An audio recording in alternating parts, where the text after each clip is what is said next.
Welcome to DVD number 8 of Event Hacks. Fill, market, and monetize every time. This is the last and possibly most valuable session of all. Dan Kennedy offers his thoughts on what the days ahead hold in store for the event business in a session we're calling The Future. Get ready and pay close attention as Dan offers his vision on what he sees in the crystal ball for the event business, including his forecasts regarding technology, social and demographic trends, and how all these different influences affect the way we'll be running our businesses all around the world. Plus, he'll wrap up with the core aspects of the biz that won't change, that will remain rock solid and you can rely on for years to come. A better future awaits. So, GKIC is pleased to bring you Dan Kennedy, describing the future. I have no really good crystal ball, but the biggest single impact factor for the event business going forward is, if you will, the on-demand culture and the availability of so much on-demand. So consumers are being increasingly conditioned that they should be able to get whatever they want at whatever moment in time they want it. And worse, they are being conditioned at the same time that they ought to get a lot of it for free. So none of that is good news for us.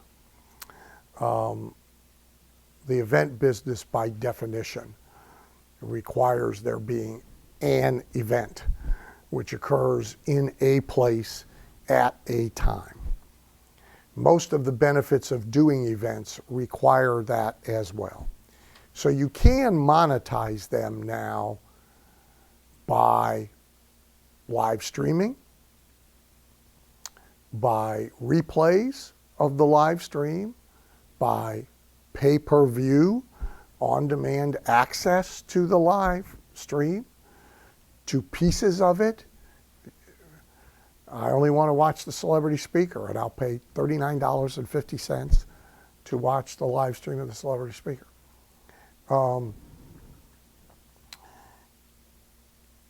The problems with that are significant. One, it tends to be hard to do anything else but sell that deliverable with that deliverable.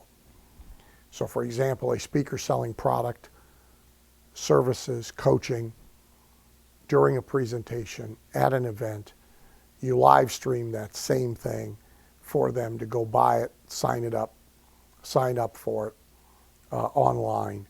The efficacy is much, much less in 9 out of 10 instances, because you sacrifice all the dynamics of the room, the peer pressure, the stampede.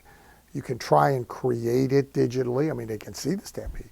You can do the QVC home shopping channel countdown clock in the corner. I mean, you can try, but it's not the same. And so you sacrifice a lot of monetization when you let them have it by means other than being at the event.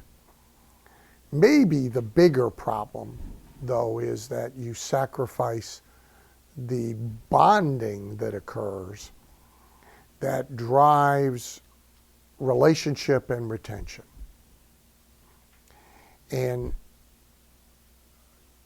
distance, whether on demand or not, is an obstacle to that. The humanity is kind of removed from it. So like we have had for a number of years at GKIC Super Conference, a young entrepreneurs program that members can bring their tweens and teens to, and younger, actually. So we have 8-year-olds and 9-year-olds showing up, and they're all pretty sharp, by the way. Well, first of all, you're probably not going to get those kids to ever watch the live stream of that. If they do, they're going to want to watch it in 17-minute pieces on their own in the corner of a room.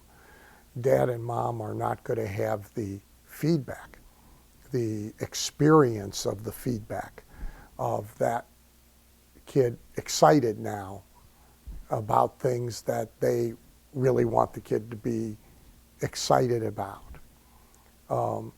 When at the book signing, the 9-year-old in his suit, like Trump's kid, in his suit, when the 9-year-old in his suit comes over to tell me about the business he started and the money he's making, and to be on the same par with him, height, I get down on a knee, and we're there talking, and then Sean Buck, who's there, gets down on a knee, and now two of us are talking with this kid, and pictures are being taken. And see, there's no way to replicate that by anybody watching a live stream of that event. Even if that happens and they see it. It's like seeing a painting of a really cool landscape and walking in the really cool place that was painted. The painting could be great, but it's not the same as walking through those fields and the butterfly landing on your hand and on and on and on. So that gets sacrificed. And these businesses, for the most part, can't make sufficient money, and certainly won't in the future make sufficient money just from training. Training is too commoditizable. Training is already too commoditized, but it's already too commoditizable. So the stickiness of what we do is not about the training, whatever it is we teach. It's about the bond, the relationship, the experiences we have together. And when we sacrifice that, we sacrifice total customer value. We sacrifice retention, ascension, subsequent purchases. I happen to believe we sacrifice efficacy. There's all sorts of studies to indicate that distance learning is not as effective as classroom learning, that digital learning is not as effective as classroom learning. People chatting with each other by texts and tweets is not the same as people chatting with each other in the hallway after they've all come out of an exciting session. So this trades away a lot. In some fields, the size of the market may be so big that the trade-offs can be endured and you could still make money. But many of our businesses are niches of 30,000 people, 15,000 people, 50,000 people, at most 100,000 people. And only a portion of them are even really eligible candidates for what it is that we do. So it's sort of like ebooks. So for authors, the royalties are less on ebooks than they are on real books. For a Stephen King or a Tom Clancy, that's okay because it sells a lot more books. For me, it's not okay because I'm going to sell about 20,000 copies tops of each nonfiction business book. The publishing industry average is 12,000. Having it as an ebook does not increase the number of sales. The market is what the market is. All we've done is trade down money. So in these niches that are relatively small and have relatively low churn, the trade-offs of all this are bad. So what is the correct response to this trend? I think it's two-sided. I think we have to find ways to leverage on demand. We have to find ways to accommodate it, to cater to it, to use it for lead generation, to find gold needles in haystacks, and to train. At the same time, we have to fight it tooth and nail where it adversely affects us, and events are one of them. So we have to make the experience of the physical event so significant and so important, and we have to sell it as such so forcefully, and at the same time, I believe, deny access to it by other means, not surrender, so that we can do what we need to do effectively with the event part of our business. The other impact technology has, of course, is the nature of events themselves. So for sizable events, the cost of the AV is going up. Now, it may eventually curve and start going down as a little device can do more and can do it ably. That's already true for small events. I mean, I still do it as a convenience, but the truth of the matter is, if you've got 100 people at a 2-day seminar, you don't need an AV crew. You can run the whole thing off your phone and a laptop. And your 12-year-old can come in and do it. But the big stuff, people now expect pyrotechnics. Big events sort of follow the entertainment community. So, it's not enough to have 2 screens, you gotta have 8 screens. And at some point there better be a car crash. And on and on and on, right? People want to be polled electronically rather than raise their hands. We're going to deliver stuff to that. We're going to have a dedicated crew of 4 people walking around interviewing them for social media, on and on and on. So technology is placing new expectations and new demands on what goes on at the bigger events. Tech also allows us, so I read in an article I referenced earlier about this music festival. It's the guy left from Pink Floyd, whose name now escapes me. But, so his payday is $20 million for this thing. And he spent half of it upgrading his technology and his visual presentations for concerts. That's a big check to write, right? But that's sort of the world, we're moving into. The other thing tech impact it has on events is the distraction factor. And because everybody, same problem with concerts, same problems with dinner theater, so they're there physically, but they're not there mentally. They're in 6 other places. And unless you have the cojones and the authority to stop it, to shut it down, even to take the devices away, which most people watching this won't.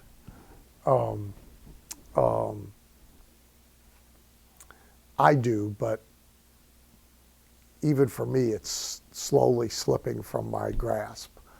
You have them sitting there with a pad, with a laptop open and with a phone on.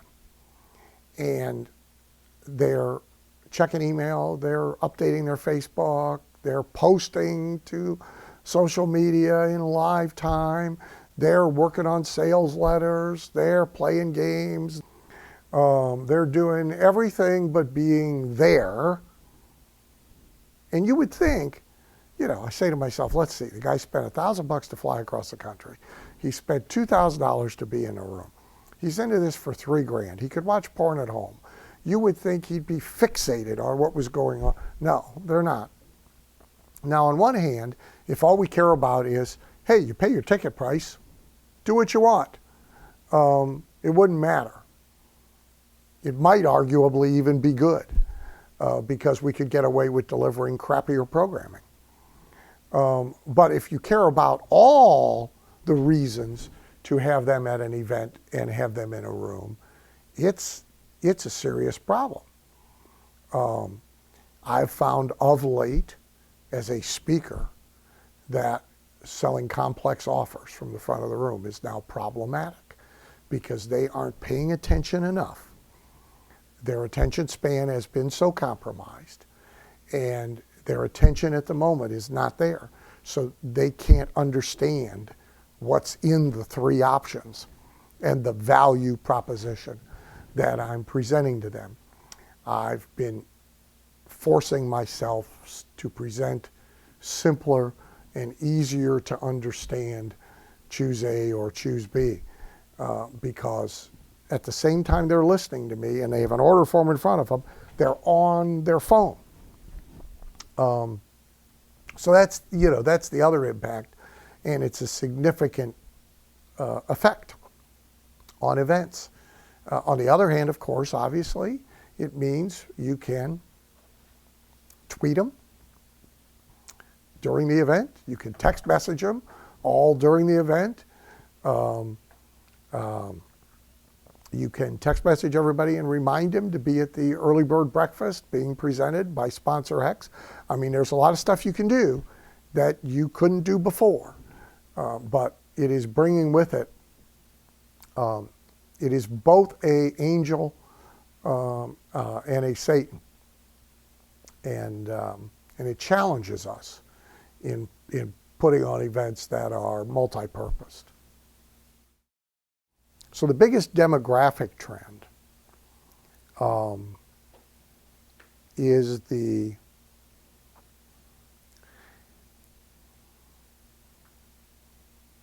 U.S. It's almost entirely U.S. based, and it is the dying out of two things that have historically been vital drivers of the industry, which are study ethic and work ethic. And so that, however you wish to characterize it, the self-improvement industry, which lived on events, our term, the success education industry, the info marketing industry, the short course in history is that its boom was from 1950s, post-World War II, through the Reagan administration. And it boomed on two things. We had a profoundly high study ethic in America. Almost every family saved up money if they had to buy an encyclopedia. Everybody got a newspaper delivered every day. Everybody watched the news on TV at least once at night, the whole broadcast for an hour. People bought and read nonfiction books en masse. And so you had self-help bestsellers, Psycho-Cybernetics, I'm okay, you're okay. You had a lot of them do 10 million, 15 million, 20 million, 25 million copies. You so rarely have that today, it isn't funny. It's not even noticeable. The seminar business as a whole, you really could not for 25 years, you really could not go to a hotel like the one we're taping in on any weeknight and not find seminars.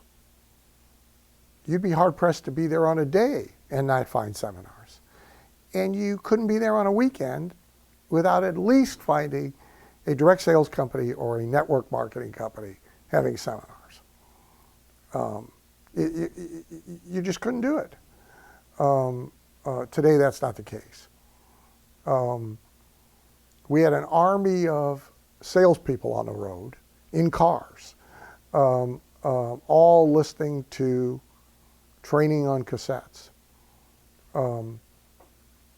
We have moved, first slowly, now at an accelerated pace, away from study ethic, approaching the point of not even having information ethic. Essentially, why do I need to know anything in advance of needing to know it when I can just ask my phone and it will give me the answer? I mean, you know, they crucified the libertarian presidential candidate because he appeared not to know what Aleppo was and where it was. And his answer truthfully could have been, and it would have been acceptable, certainly to the millennials, his answer could have been, why the hell do I need to know what Aleppo is or where it is? If a staff person tells me we're going into a meeting about Aleppo, I can ask my phone. It'll tell me all about Aleppo. Why bother myself with that until I need it? Well, this does not serve our industry well. And it doesn't serve the event business well as a whole. Because the event is the most dedicated time way to study. You come and you're locked up to study. The work ethic problem is the second problem. This is why done-for-you stuff is booming in our industry. So I grew up in this business when everybody wanted the educational stuff. They wanted the information. When you trotted out the big box with 24 audio cassettes, today that would be 12 audio CDs and some videotapes and 3 big notebooks, and everybody couldn't wait to get their hands on it. Now, speaking from the front of the room, even with the best of audiences, if I am selling from the front of the room, I have them right up until the time I reveal that's my answer to everything I have presented to them, and you can literally feel the palpable disappointment in the room. They want almost anything but that. So now these trends are uniquely United States. Most emerging markets, their rising middle class is somewhere between post-World War II, 1950s, early 60s, to no later than 1970. That's where they are. That's where they are financially, economically, culturally, etc. And so they are behaving like the American population behaved in 1955, 1960, 1965. So they want stuff. They can't wait to come to a seminar. They won't leave the room because they might miss something. Their behavior in their countries and when they come here is very different than our customers. So this trend specifically to the event business, the seminar business, the boot camp business, and so forth. What it means is that the more and more of the events have to be done with them kinds of events where they are walking out the door with completed things that now work for them. A ad ready to run, a website that's turned on and already making money, that sort of thing. The events are tied to use of done-for-them tools. So the mastermind group that meets 3 times a year of financial advisors that I had with a client is all about every meeting, 3 new tools, ready to use, done for you marketing tools, and kind of the instructions about how to use the tools. In truth, they are tolerating the meeting in order to get their hands on the tools. Staff training in B2B info marketing. So the owner of the business wants no part of an event, but he is definitely willing to pack up and send his staff to an event because to him, that's done for him. I ship you the staff on Friday, I get them back on Monday, they're fixed, right? It's literally like dropping the dog off at the vet clinic and you pick him up on Monday and he's been fixed, right? And a bunch of his bad behavior, like humping your leg, stops. This you can sell. So this really is the future of the 4 walls business, is that it becomes about something other than just studying together and getting things with which I'm going to go do work. Those are going to be less and less acceptable drivers to fewer and fewer and fewer people. So this affects the promises we make, the way we position an event, as well as the deliverables that occur at and after the event. Well, if you think globally, there's 2 issues. There's them coming here. If you do this from a U.S. perspective, there's them coming here and us going there. So over there is thriving, which is why you see so many name speakers. So I won't name them, but when you're watching this, if you think of the 10 speakers who you can name as famous, they're like commuting. They are living in India and Japan and Germany and Poland and Australia and New Zealand and South Africa. They're literally commuting there on a regular and frequent basis because promoters can fill rooms there for them and they can't fill rooms for them here. Corporations want to put all their people in seminars there. They don't want to put their people in seminars here, et cetera, et cetera. So over there is vibrant for seminar marketers, trainers, boot camp givers, conference hosts, et cetera, who are based there, and for those who will go over and operate there, who may be based here. I like travel less than root canal, personally. It's a toss-up. But even I've been to England 3 times in 5 years to do events. Next year I'm going to Italy. And I will hate every minute of it. I've already charted the trip and it's just indescribably painful. But there will be 1,000 salespeople in that room who have high study ethic, high work ethic, who can't wait to get their hands on resources, and will even turn their devices off for the duration of the presentation if asked. It's very hard for me to replicate that here in the United States.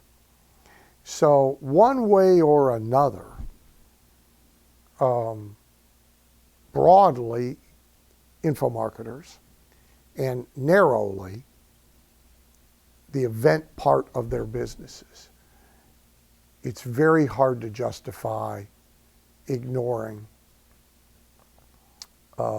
these non-U.S. markets. Whether you get entrenched there by licensing and joint ventures and partners on the ground, whether you do it directly, which look, the internet is, kind of made it direct. Whether you do it directly, whether you go camp out for 2 weeks at a time and do tours, the day is fast approaching when, if you want to make 7 figures in this business, those markets are going to be essential, not optional. The flip of bringing them here, large numbers of them are willing to come here for events.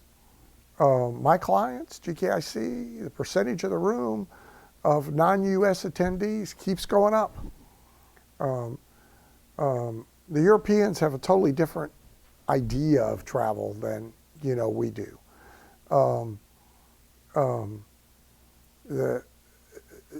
Because they travel between 5 and 6 and 7 and 8 countries on a regular basis. Their countries are like our states. So they think differently about it. They have higher levels of rabid and ardent desire. So they will travel. They will come here. They will pay the extra costs involved in coming, in getting resources that, in some cases, they have to translate. We have a group that comes from Japan. They buy everything that is nailed down. They take it home. The father doesn't speak a lick of English, and they've been incurring the cost to translate it all just so he can read it and listen to it. You wouldn't find anybody doing the inverse here, I can assure you. They're higher value customers. So we can afford to incentivize, subsidize, most of the time you don't have to, but to get them to come here. There's stuff they like to come here and do anyway. So we can be providing an excuse. The United States is really in the tourism business. We sort of gave up manufacturing. We used to, first of all, we were an agriculture country, then we were an industrial country. Then we really were an information technology country. Now we're largely a tourism country. And so Disney, Universal, New York, Times Square, California, Hollywood, Dallas, on and on and on. We're in the tourism business. And so they want to come here for that anyway. So most of the people that come and attend events that I talk to, they are generally coming for like 2 weeks at a time. And they are combining 1 or 2 events, other business stuff they want to do while they're here, and some recreational or tourist stuff all at the same time. So the info business in total, and even the event subset of it, are increasingly need to be global, not U.S. domestic. What won't change, what doesn't change about events, no matter what else changes, is that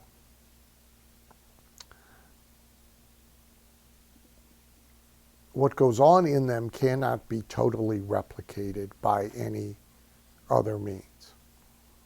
The dynamics of the spontaneous combustion, the discovery of things people never knew existed, the the inspiration and confidence that comes from meeting up with and breaking bread with people that are like them or were like them, and are now successful, effective, etc.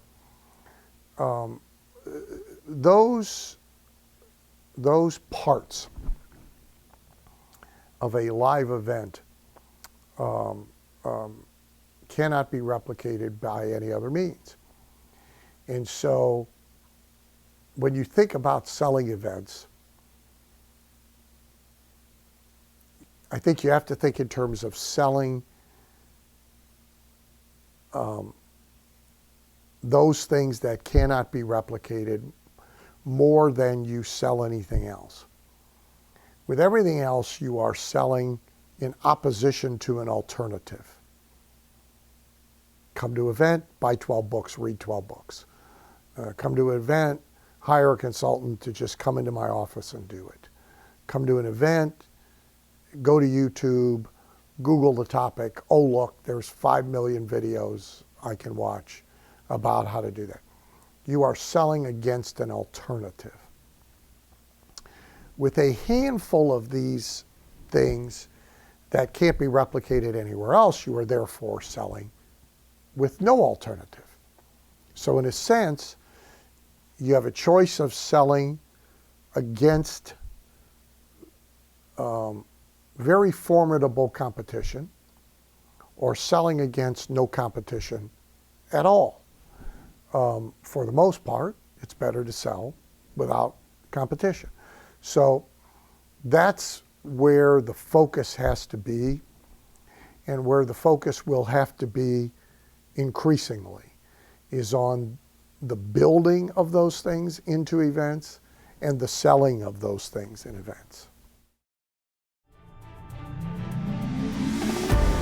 Congratulations! You've completed all 8 sessions. You're now armed with strategies, blueprints, and marketing examples for maximizing both attendance of your events and the profits they will generate. Make sure to take action on what you've discovered in these sessions. We've provided handy action guides for each to give you an easy way to put what you've learned into practical steps forward. Also, make sure to take advantage of the 5 supplemental booster trainings we're providing as part of this toolkit. They've been designed to cover absolutely every conceivable aspect of this complex industry. Events can play a rewarding, fulfilling, and highly lucrative role in your overall business. Make sure to use what you've learned in this program to help yourself and help as many others as possible as well.